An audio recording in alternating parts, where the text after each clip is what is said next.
Sihir-sihir yang dia gunakan, dia hanya untuk sebuah hiburan yang dimana terkadang disisipkan pada saat sebuah pengajian. Sulap, seperti sulap. Benar sekali. Lalu ada juga yang bernama Rasega. Rasega. Ya. Rasega itu adalah keturunan dari sang raja bangsawan. Rasega adalah salah satu pemuda yang memiliki harta kekayaan lebih. Dan Rasega itu benar-benar dermawan. Dia membagikan hartanya untuk membantu sesama para warga-warga di sekitarnya. Lalu ada juga yang dari keturunan bangsawan, yaitu Jarasandoro. Jarasandoro itu adalah keturunan ketujuh dari kerajaan yang begitu terpandang. Dia memiliki hati yang begitu mulia. Dia sangat sederhana, walaupun dia memiliki kekayaan yang lebih. Lalu yang terakhir itu adalah Wasalandra. Ya, mungkin memiliki watak yang sedikit keras. Memiliki watak yang mungkin bisa dikatakan dia itu memiliki pemikiran yang luas. Wawasan yang tinggi. Namun wawasan ataupun pengetahuan yang dia ketahui, selain dia juga kaya, dia benar-benar sangat telaten dalam mengajari pada saat anak-anak mengaji. Guru ngaji. Benar sekali. Dan jenengan. Ya, saya hanya tukang sapu masjid pada saat itu. Oh, jenengan. Saya hanya bersih-bersih masjid. Saya hanya merapikan saf-saf yang akan digunakan. Karena mereka sering melakukan diskusi ataupun pembicaraan di sela-sela, misalkan setelah habis sholat maghrib. Mereka pasti menyempatkan untuk duduk di situ untuk membicarakan sebuah rencana bagaimana cara memakmurkan desa ini. Apakah kita harus membuatkan sebuah acara pengajian agar banyak yang tahu mengenai desa ini, ataupun hal-hal yang lainnya yang tentunya itu adalah hal yang baik. Karena saya sering mendengarkan hal itu, maka terkadang saya ikut datang untuk duduk seperti ini anak-anak muda. Bagaimana jika kekuasaan yang kalian miliki, harta yang kalian miliki, kalian bisa untuk membangun masjid, merenovasi masjid, lalu tarik anak-anak yang masih kecil untuk belajar mengaji di sini. Kalian mengajarinya semuanya. Ya, seperti itulah diskusinya manusia. Baiklah. Kenapa ada keputusan sampai berbuat atau mendirikan yang bernama Paladuma? Itu berawal dari mana ya? Jadi seperti ini manusia. Bagaimana kira-kira? Awalnya itu semua berasal dari ucapan yang keluar dari Gardopolo. Wah, sudah saya buka. Gardopolo itu menyampaikan kepada mereka semuanya apa yang sudah kita pelajari ini sebenarnya itu ada pada diri kita semuanya. Mereka bertujuh sudah memiliki kelebihan masing-masing. Mereka bertujuh sudah memiliki keahliannya masing-masing. Ada yang memiliki keinginan untuk memperluas wilayah kerajaan.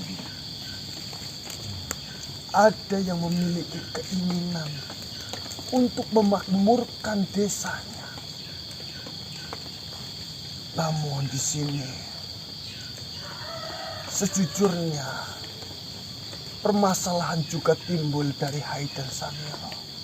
Dia sedikit angkuh dan sombong karena dia itu tidak pernah merasakan sakit semenjak lahir.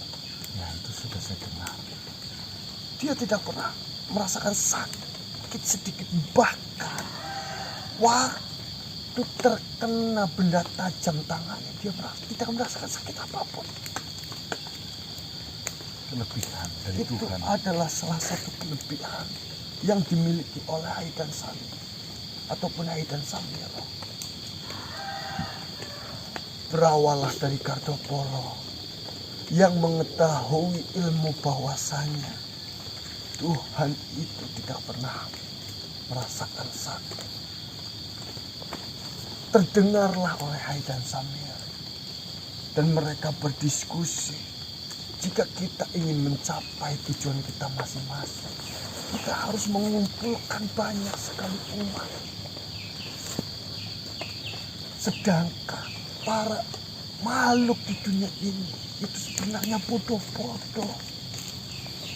Dengan perbekalan ilmu ajaran Islam yang kita ketahui dan dengan kekuatan yang kalian miliki, kalian itu bisa menjadi makhluk yang terpandang. Kalian itu bisa menjadi Tuhan. Ya, dari situ ya. Dari situlah berawal. Berarti memang dia tidak menyadari bahwasanya semakin dia pintar, semakin sombong datang di kepala. Saya pernah mendengar kenapa Gardopolo menjadi seperti itu dan mengajak teman-temannya untuk mendirikan sebuah agama ataupun acara. Karena rasa sakit hati, dia tidak terima. Maksudnya gimana? Ya, Gardopolo?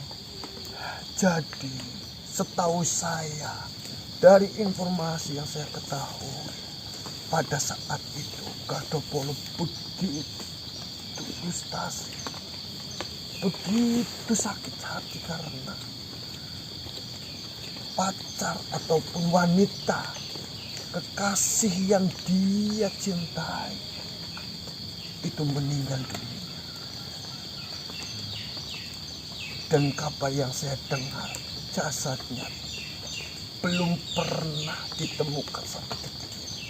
Hilang atau bagaimana? Kejadiannya itu pada saat keluarganya bepergian dan di pertengahan jalan itu terjadi sebuah perampokan. Semuanya dibunuh.